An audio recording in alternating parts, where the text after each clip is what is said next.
अस्सलाम वालेकुम रहमतुल्लाहि व बरकातहू। आप देख रहे हैं यूट्यूब चैनल स्टोरी विद धानिया। जी तो व्यूवर्स, अगर आप चैनल पर न्यू हैं तो चैनल को सब्सक्राइब कर लें और बेल आइकन को दबाना मत भूलिएगा ताकि आने वाली सारी वीडियोस आप तक पहुंच सकें। जी तो व्यूवर्स, आज हम बात करेंगे रोज़े के दौरान हमारे जिस्म का रद्द अमल क्या होता है। इस बारे में कुछ दिलचस्प मालूमात आज आपके साथ शेयर करती हूँ। पहले 2 रोज़े पहले ही दिन ब्लड शुगर लेवल गिरता है, यानी खून से चीनी के मुज़र असरात का दर्जा कम हो जाता है।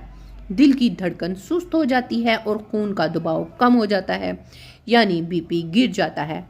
असाब जमा शुदा ग्लाइकोजन को आज़ाद कर देते हैं, जिसकी वजह से जिस्मानी कमज़ोरी का एहसास उजागर हो जाता है।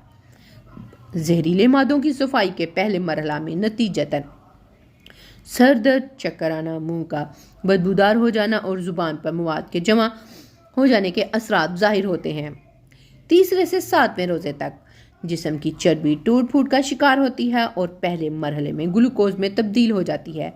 बाज़ लोगों की जिल्द मुलायम और चिकना हो जाती है, जिस्म भूख का आदी होना शुरू हो जाता है और इस तरह साल भर मसरूफ़ रहने वाला निज़ाम में हाजमा रुखसत मनाता है, जिसकी इसे अशद ज़रूरत थी। खून के सफ़ेद जरसूमे और कुव्वत मुदाफ़त में इजाफा शुरू हो जाता है। हो सकता है रोज़ेदार के फेफड़ों में मामूली तकलीफ हो, इसलिए कि जहरीले मादों की सफाई का अमल शुरू हो चुका होता है। अंतड़ियों और कोलोन की मरम्मत का काम शुरू हो जाता है। अंतड़ियों की दीवारों पर जमा मवाद ढीला होना शुरू हो जाता है। 8वें से 15वें रोज़े तक आप पहले से तवाना महसूस करते हैं, दिमागी तौर पर चुस्त और हल्का महसूस करते हैं। हो सकता है कि पुरानी चोट और ज़ख्म महसूस होना शुरू हो, इसलिए कि अब आपका जिस्म अपने दिफा के लिए पहले से ज़्यादा फ़ाल और मजबूत हो चुका है। जिस्म अपने मुर्दा या कैंसर शुदा सेल को खाना शुरू कर देता है, जिसे अमूमी हालात में केमोथेरेपी के साथ मारने की कोशिश की जाती है। इसी वजह से खुलियात से पुरानी तकलीफ और दर्द का एहसास निस्बतन बढ़ जाता है। असाब और टांगों में तनाव इस अमल का कुदरती नतीजा होता है। ये कुव्वत मुदाफ़त के जारी अमल की निशानी है। रोज़ाना सहरी या अफ्तारी के कुछ वक्त बाद नमक के गरारे असाबी अकड़ाव का बेहतरीन इलाज है। 16वें से 30वें रोज़े तक जिस्म पूरी तरह भूख और प्यास को बर्दाश्त का आदी हो चुका होता है। आप अपने आप को चुस्त और चाको चौबंद महसूस करते हैं। इन दिनों आपकी ज़ुबान बिल्कुल साफ़ और सुर्खी माइल हो जाती है। सांस में भी ताजगी आ जाती है। जिस्म की सारे जहरीले मादों का खात्मा हो चुका होता है। निज़ाम हाजमा की मरम्मत हो चुकी है। जिस्म से फालतू चर्बी और फासिद मवाद का अखराज हो चुका है। बदन अपनी पूरी ताकत के साथ अपने फ़राइज़ अदा करना शुरू कर देता है। 20 रोज़ों के बाद दिमाग और याददाश्त तेज़ हो जाती है। तवज्जो और सोच को मरकूज़ करने की सलाहियत बढ़ जाती है।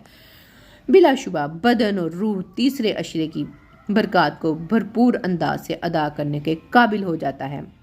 ये तो दुनिया का फ़ायदा रहा, और बेशक जो हमारे खालिक ने हमारी ही भलाई के लिए हम पर फ़र्ज़ किया, मगर देखिए इसकी रहमत का अंदाज़ करीमाना कि इसके अहकाम मानने से दुनिया के साथ साथ हमारी आखिरत भी संवारने का बेहतरीन बंदोबस्त कर दिया। मगर ये सब इस वक्त होता है जब एक रोज़ादार आम और सादा ग़िज़ा इस्तेमाल करे, ना कि हर किस्म की ग़िज़ा एक वक्त में जिस्म और मैदा में ठूंस दे। क्योंकि अल्लाह ताला का फरमान है, फ़तबर्रकल्लाहु अहसनुल खालिकीन। अल्लाह ताला ने इंसान को अहसनुल खल्क़ पैदा किया है। जी तो व्यूअर्स, कैसी लगी आपको आज की ये इन्फॉर्मेशन? कमेंट्स में ज़रूर बताइएगा। आने वाली वीडियोस में इंशाल्लाह किसी अच्छे टॉपिक पे बात करेंगे। तब तक के लिए इजाज़त दीजिए। अल्लाह हाफ़िज़।